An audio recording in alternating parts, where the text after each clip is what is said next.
Happy New Year, everyone. Welcome to 2026, a year that is going to be full of intrigues as politics takes center stage. Tonight on Dateline Abuja, we look at expectations for 2026.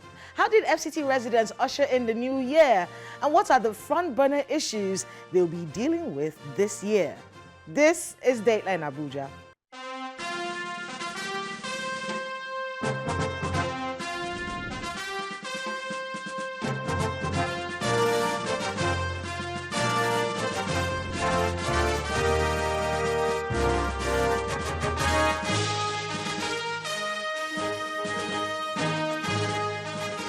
Hello and welcome to Dateline Abuja, the first episode for 2026. I'm Kayla Megwa.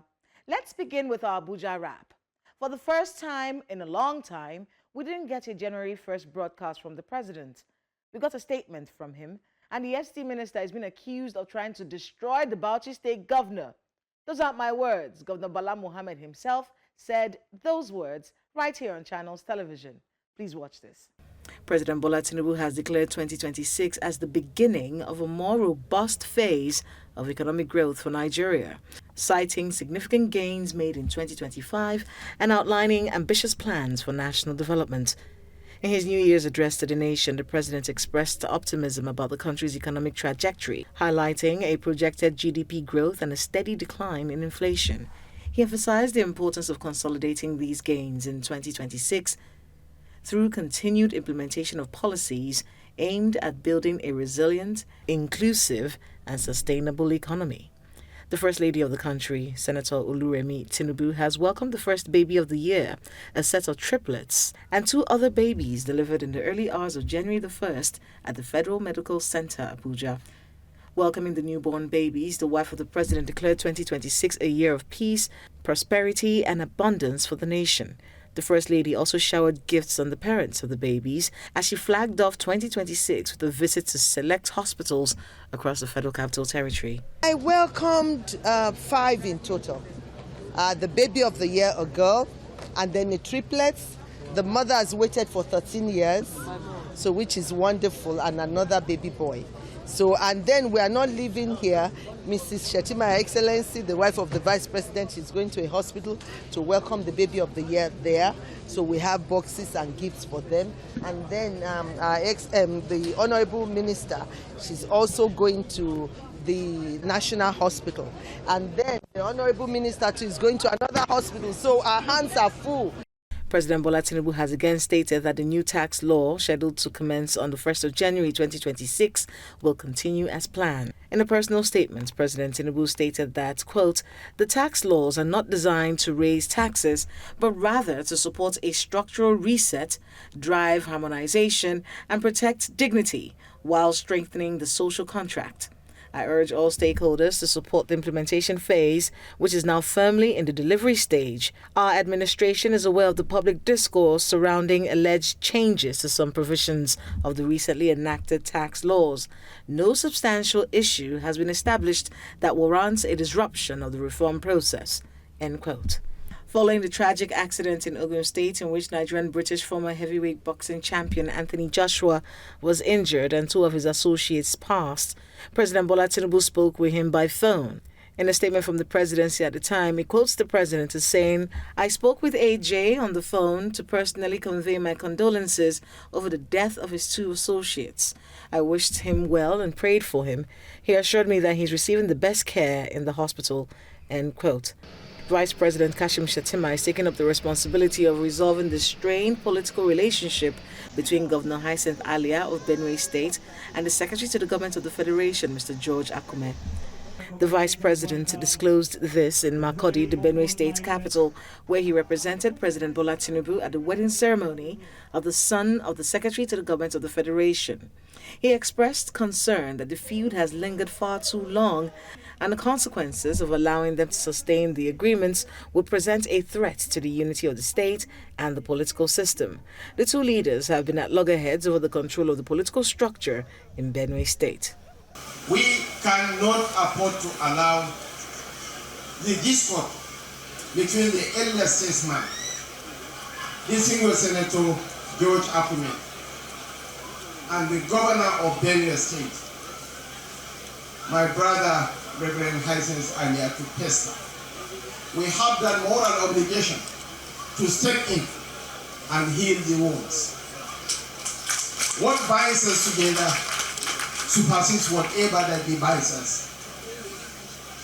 If this relationship goes asunder, it's the people of Delhi that will suffer. Governor Bala Mohammed of Bauchi State has responded to allegations linking him to terrorism financing, insisting that he has never been accused or charged in any court of law. Speaking on Sunrise Daily, the governor said his integrity is being unfairly questioned, maintaining that his record as a public servant speaks for itself. He described the allegations as politically motivated. He also addressed the ongoing internal crisis within the People's Democratic Party, including issues surrounding the party's national convention and recent expulsions. He called for strict adherence to party rules and warned against any attempt to distort due process. You are the educators of the public. You should know the procedures.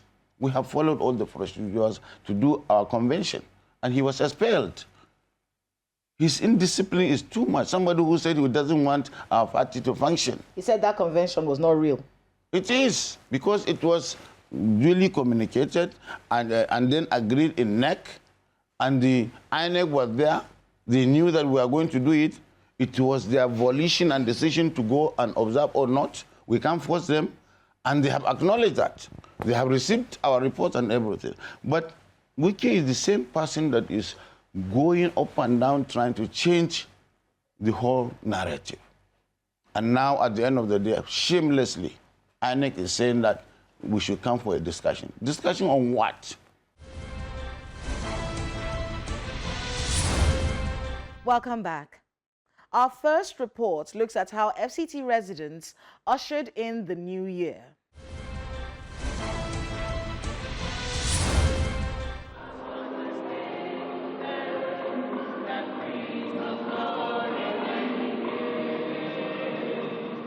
The Cathedral of Our Lady Queen of Nigeria in Area 3 of Abuja sees Catholic faithfuls from all walks of life participating in a solemn mass to usher in the new year.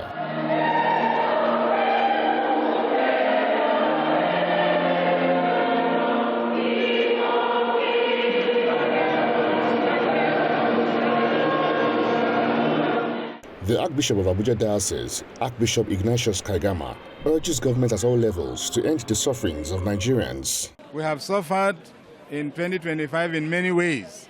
We beg him to take away these sufferings. The sufferings of poverty, sufferings of insecurity, hunger, the sufferings that we have experienced in different ways. We don't want to go through that again. We hope this is a brand new year, a gift from God. He will see us through, and we shall celebrate the end of this year in great joy because God has been good to us. So I wish Nigerians the best. Let's never give up. Let's be strong. Let's be constant in faith. Let's be resilient, and the Lord will never abandon us. At the Celestial Church of Christ, the service begins with a candlelight procession as worshippers sing solemnly to usher in the new year.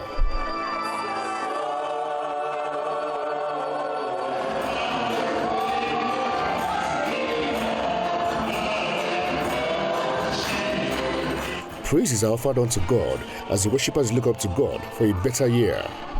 You can't talk about peace without talking about security. It's when you are well secured, when your security is guaranteed, that is when you can talk about peace. So, about the peace of the nation, well, we call upon the Lord to help the president and his team to be able to put in place a good system for us that will provide a good security for this for the nation. And as well, we look forward to God Almighty, because it's only Him that can secure us. It's not by our power. We cannot do it with our wisdom. We can't do it with our strength. So we look forward that God in His mercy will show us direction so that we experience total security in this country and translating into peace in all areas of our lives. And we want to encourage everyone to be prayerful, not to lose hope, despite the challenges in the country.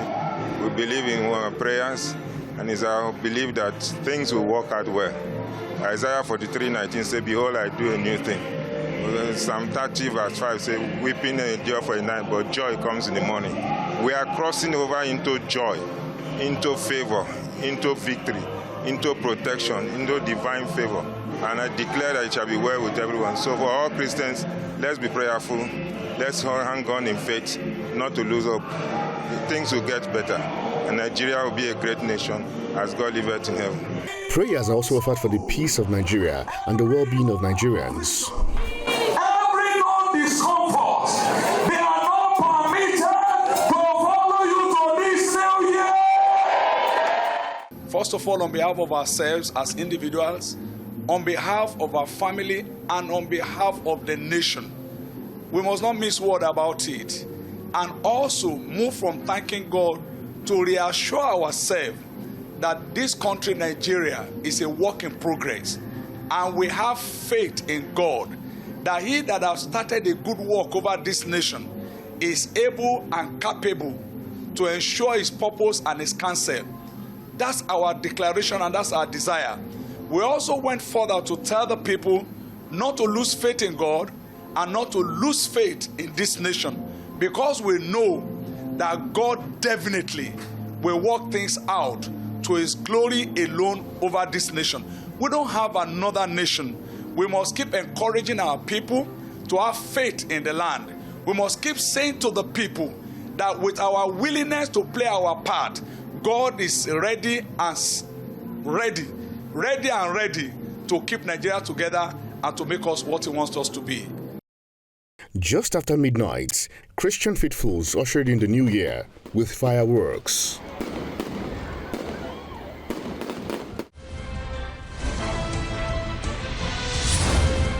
We went around the streets of the nation's capital to speak with residents on their expectations for the year 2026. I'm full of hope, right? Because the fact that you are alive and you have seen this day, it actually means that you still have hope, and there's a reason you're being brought to this place, right? So I'm just full of hope and expectation, that's all. My expectation is more of building my empire and just having my brand, right? Push out my brand there. That's just my expectation. And then maybe getting a viral video or something on TikTok, Facebook, because I got monetized and I need the viral videos, that's all. I'm grateful for life and everything. Just grateful to God. For my expectation, I just started my business. So I just pray that this year will favor me. I will distribute my business to many places, because I deal on diffusers, scented candles and stuff. So I just pray that this year my business will grow. I feel so excited. It's an opportunity to be in a new year, because 2025 was awesome, and I know that 2026 will be greater also. Growth in every aspect of my life, growth and settlement. It's a privilege because I know people that left, that entered 2025, but they were not able to skate through it. So being alive I'm so grateful to God. It's a privilege. I'll say it's a privilege because it's not by our power, it's just by God's mercy. So I'm really grateful to God. One of my goals, like one thing I would love to be put in place this year is peace. Like peace of mind. Just imagine we are students traveling to schools and then we can't experience that peace. It's really, so we the students, we need to feel alive. Just imagine you are going to school and then there is no peace of mind. How will you be able to assimilate what you are learning or the things that you are being taught? So one thing I want them to improve on is peace, security. For mostly students, most especially the ones that are traveling from their states, most especially like now, some students came for holiday and they'll be returning back. Some of them are really scared to resume because of that insecurity. So if there is a way they can help curb it, it will be great.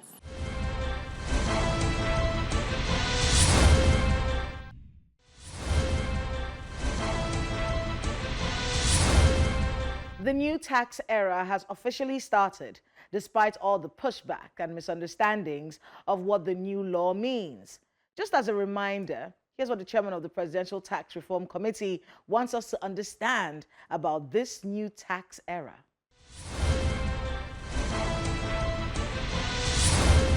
Tax issues are usually delicate anywhere in the world because nobody is excited paying taxes. So if you now add on top of that the low level of trust, add on top of it still is the low level of tax knowledge and awareness. I think relatively most Nigerians are clueless about tax compared to other countries. So the combination of those factors had meant that this was a lot more difficult than it needed to be. So when you think about what problem are we trying to solve, because they say if it's not broken, don't fix it. The tax system in Nigeria was completely broken.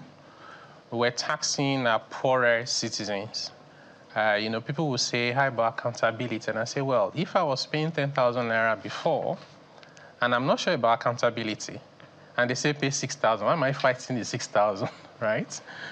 So we're taxing our poorest people. We're taxing very small businesses, people that were just hustling. We have all manner of taxes, informal taxes, illegal taxes. Officially, you see in one of the slides, we have over 60 different taxes and levies, federal, state, local government, that small businesses are supposed to pay. Then you have these all manner of taxes on capital and investment. So you want to grow, so you need investment, then you put tax on it before the person has even started doing the business. We also have issues to do with how we even collect the taxes. The process is complex, and the process is also corrupt. I had the opportunity, which I think was maybe by design, that I shared the fiscal policy roundtable of the Nigeria Economic Summit Group. In 2020, I think it was, we did a national study on tax perception across Nigeria. And only 17% of Nigerian adults believe they should pay their taxes, and that evasion is wrong and punishable. 83% will do anything but pay. So when we asked them why, number one reason they gave is they said they don't trust government. Number two, they said, what do we get for the taxes we pay? Number three, they said, even when we want to pay, the process is complex and corrupt. 2 in 3 adults said they were asked to pay a bribe in the process of wanting to pay their taxes. So these are not issues you continue to pray about. You need to do something about it. And thank God we have a president who is bold enough to say, let's solve the problems once and for all. So this was not just an incremental reform, it's a transformation and it's a reset to ensure that our most vulnerable citizens don't carry the burden of tax that they have been carrying, to ensure that small businesses get relief. Exemption now is up to 100 million turnover a year. You have a small company, you will not pay corporate tax, you will not have to charge VAT, no withholding tax. Most of your employees will be earning less than 100,000 a month. They will not have to pay tax. So, if this is not a good reform, I don't know what else should be a good reform. Unfortunately, we've had to deal with a lot of misinformation. We think some of them are based on people who don't fully understand it. That's why we keep explaining, so that hopefully when they understand, they'll do the right thing. But of course, we can't run away from the fact that there are people who they don't care. Even when they understand it, they still don't want to agree for whatever reasons. Some of them are beneficiaries of the status quo. They rather continue to benefit at the expense of society than for us to fix that problem for the whole of the system. And that's not the way to grow an economy. That's not the way to ensure there's shared prosperity and progress in our communities. So you see some of the exemptions for small businesses that will benefit. And these are the people who employ the most Nigerians. Imagine that you enable small businesses and each one of them just hire one more person. You're talking about tens of millions of jobs. And any amount of money that they make, they spend it on their household. One of the very important things that we need to look forward to next year is that for about 98% of all workers, private and public sector, they would either see their PAYE, that's pay as you earn tax, go away completely, or a drop. So that's more disposable income. On the other hand, what is it that they spend money on? Mostly on food, education, health, transportation, and shelter by way of rent. We remove the VAT on those items so that those things become more affordable. So you have more disposable income. you have more affordable basic consumption, life just becomes a lot easier and more bearable for you. It's what they call charging section in the law. So this is where you list everything you want to apply taxes on. And then as you go on, you have exemptions. So for example, we say pension is taxable. And then we go further and say any pension under the Pension Reform Act is not taxable. Why did we do that? It's because I can be an expatriate in Nigeria earning dollars, and there's nothing wrong with that. And I send my pension to my home country to put in my pension account. Why should Nigeria give you a tax deduction for that? Because that money is not available for... So that's the reason why you have to first tax the item, and then you exclude the ones you want to exempt. So anybody earning pension in Nigeria as a Nigerian, retirement benefits, severance, if somebody loses their employment, all those are exempted from taxes under the new law. We also have the one where people say that, government can take over your assets and then, without any court approvals.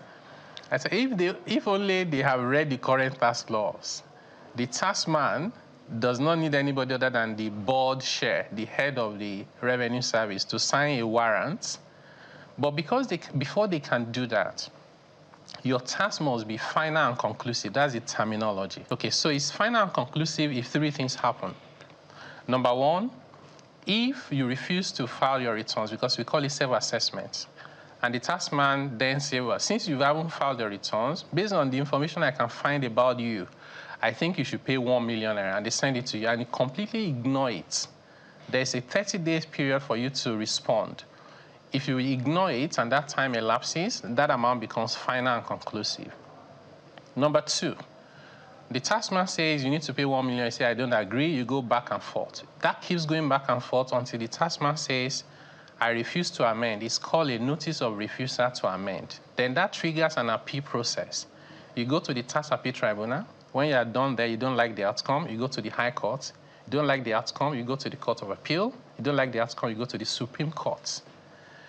The third possibility for final and conclusive is you have admitted yourself that you're only 1 million, but you refuse to pay. Under those three circumstances, when the process has been exhausted, the taxman, as we speak today, has the power to levy a warrant on any asset that you have. It could be your bank account, it could be your property, it could be your car. And when the taxman levies that warrant, the law says if he needs the help of the police must attend to the taxman, right? And then he holds on to it for 14 days. If you refuse to pay, he can now sell it. And the only condition is if it's immovable property, you need to go back to the court for a fresh court approval. So that process you have today. And in the new law, it has only strengthened it in favor of the taxpayer because the board chairman cannot just sign the warrant anymore. So then when people then come up and say, oh, this is going to make everything X, Y, Z, they don't reference the law, they don't want to, they just make up those things completely.